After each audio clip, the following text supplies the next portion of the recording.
time for the next stage. Here we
The Finals. You may have heard of this amazing free-to-play, play-to-win FPS game, but this game is one of the best games on the market currently.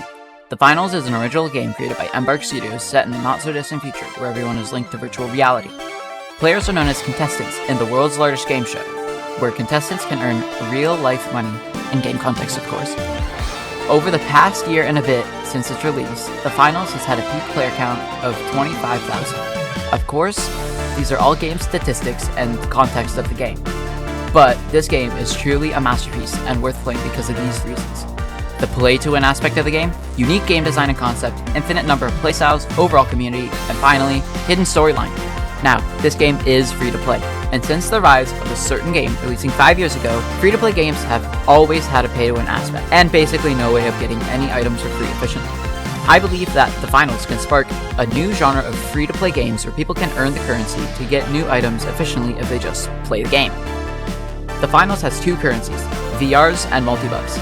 Multi-bucks are the paid currency and can only be used for cosmetics.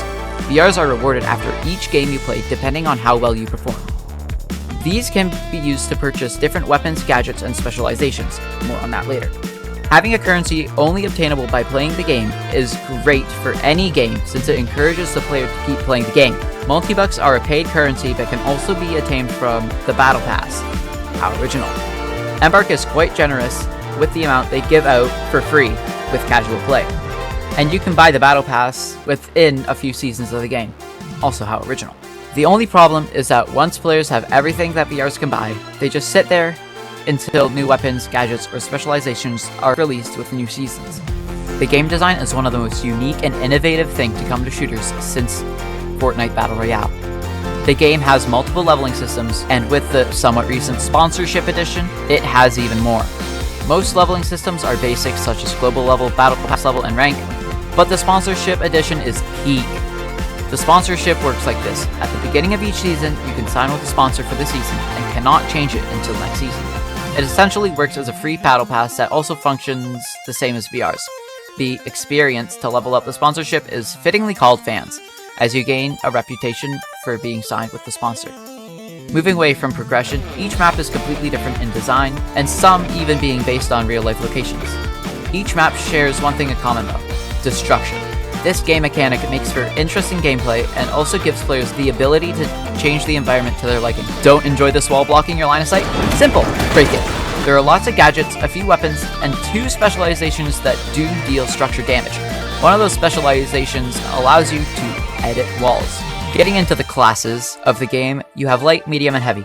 All these classes can be utilized with extreme effectiveness.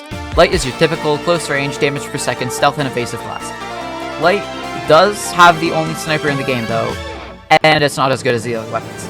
Medium is your jack of all trades. Medium health pool, mid-range combat, mainly specializes in support. Last but certainly not the least, packing a punch is the heavy class. This class is your typical tank. It has loads of heavy equipment someone half the size of a door couldn't carry, and also has loads of kaboom booms and fortification gadgets and specializations. These classes are mainly used for their description, but every class has success with the other roles, except medium. Medium's the only healer. Heavies can have high DPS, and light can shape the environment. Although each class can play with other playstyles, it will not perform as well as the class meant for that role.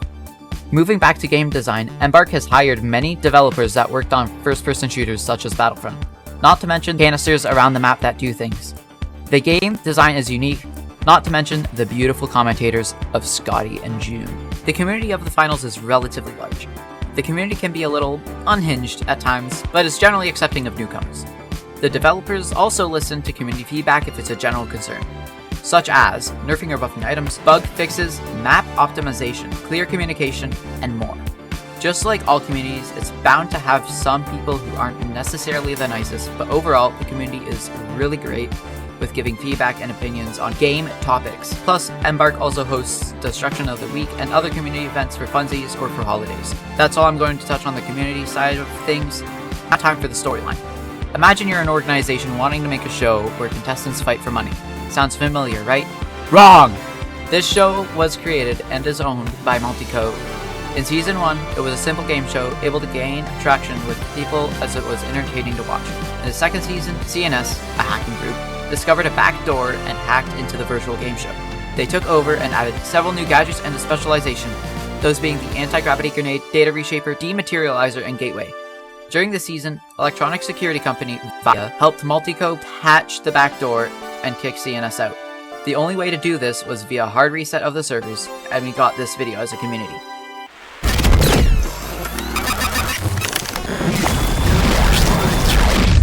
Introducing Season 3! Wait, June, weren't we supposed to be back in the usual arenas after the reboot?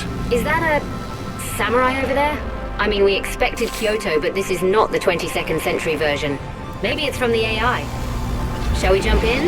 Yep, let's go. This revealed that by turning off the AI, we would have to go back to 1500 feudal Japan, and we got even more gadgets and weapons and specializations.